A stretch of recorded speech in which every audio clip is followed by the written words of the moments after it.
Dari foto yang beredar di jagat maya, nampak wajah Vena Melinda tengah menahan sakit dan pada bagian bawah hidung hingga dagu berlumuran darah. Foto itu pun langsung menjadi perbincangan hangat. Tak sedikit orang yang meragukan bahwa cairan merah yang berlumuran di sekitar mulut Vena sebagai darah. Sebagian lagi menduganya sebagai foto editan belaka. Untuk memastikan hal itu, tim status selebritis pun menjumpai pakar telematika Abimanyu. Benarkah ada kejanggalan pada foto yang diduga sebagai bukti dugaan kekerasan yang terjadi pada Vena? Halo Sobat Fakta 5D, ketemu lagi dengan 5D yang terus mengabarkan fakta viral seputar selebritas tanah air yang terus saja bikin berita dan dengan berita mereka tetap eksis di ranah media. Ada perkembangan baru di kasus KDRT dari Vena Melinda dan Ferry Irawan. Ada dugaan settingan di dalam kasus ini.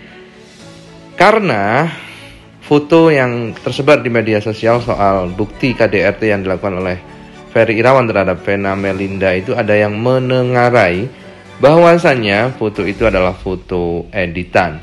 Hal ini menarik Dr. Lita Gading untuk berkomentar. Kita tahu Dr. Lita Gading adalah seorang psikolog yang juga sering memberikan materi dan ceramah kepada kepolisian untuk membantu kepolisian mengungkap psikologi dari orang-orang yang ditangani oleh kepolisian.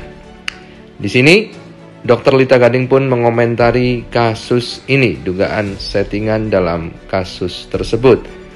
Hal ini memang juga menjadi pertanyaan publik karena Ferry Irawan juga belum ditahan dengan bukti-bukti yang sudah diserahkan oleh Vena Melinda. Nah, bagaimanakah Dr. Lita Gading mengomentari hal ini? Kita simak saja di Fakta 5D kali ini. Jangan lupa like, subscribe, and komennya karena selalu ada doa dalam setiap lentikan jarimu.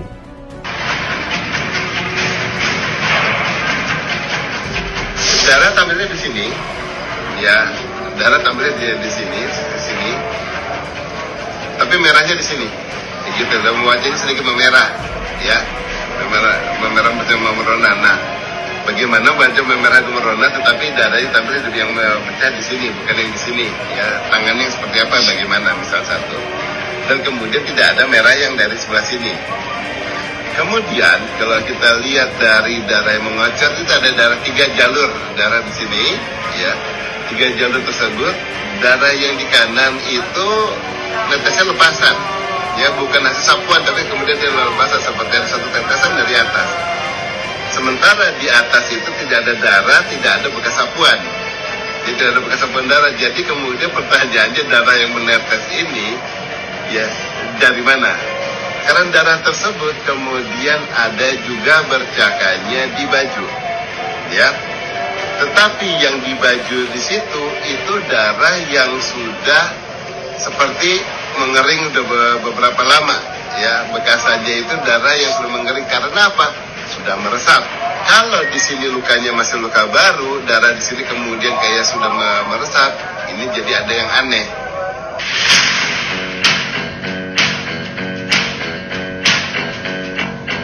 Tak hanya pakar telematika yang menemukan adanya kejanggalan pada aliran darah di foto Vena, pakar regenerasi sel Profesor Dede Supriyatna pun ragu jika darah itu berasal dari hantaman. Kalau dari saya memandangnya dalam segi medis, ya. Ilmu kedokteran, ya. Kalau terpaan ini karena pukulan, ini ada beberapa bagian dari otomatis dari tulang, ya, tulang-tulang. Nah guys, gimana menurut kalian? Dua pakar yang meragukan bahwa hal tersebut adanya settingan. Jadi gimana ya guys, kita juga nggak tahu nih tentang kebenaran ini. Kita lihat ya, jangan sampai berasumsi yang lain-lain. Mudah-mudahan tidak settingan. Salam Lita Gading. Guys, kalian tahu alat ini? Namanya lato-lato. Sekarang lagi booming sekali. Siapapun orang bisa mengerjakan hal ini atau memainkannya, termasuk artis dan semuanya mengerjakan dan memainkan ini.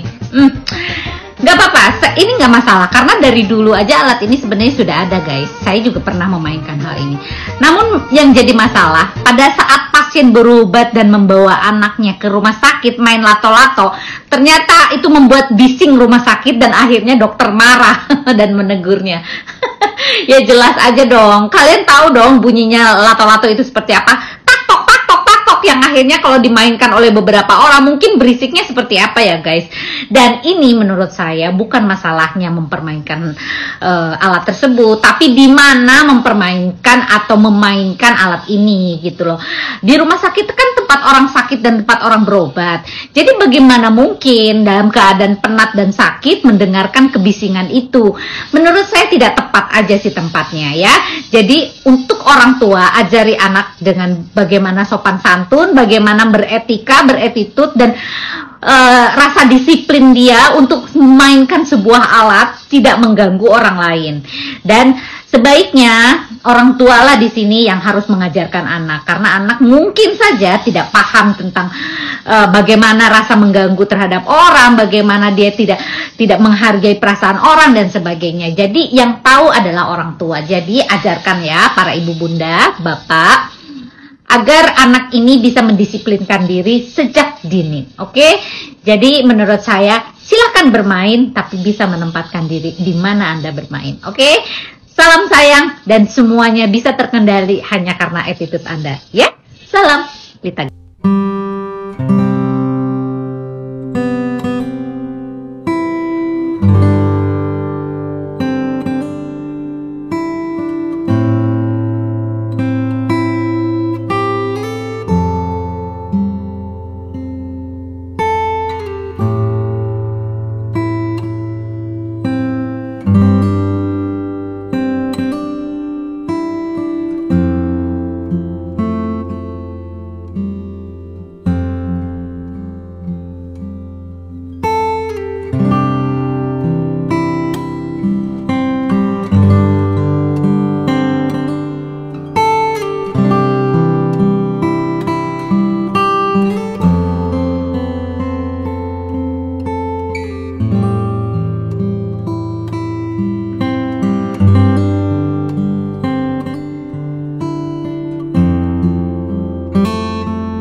Nah, seperti itu ya. Ferdy Sambo menjelaskan semua apa yang terjadi ya. Dia sudah berkarir sekitar 28 tahun dengan karir yang begitu luar biasa, moncer katanya ya. Seperti itu. Namun yang menarik di sini, saya suka banget dengan cara hakim menanyakan kepada si terdakwa ini. Dia kayaknya punya background psikologi kali ya gitu. Pertanyaannya dalam tapi menusuk gitu loh. Kalau menurut saya ya.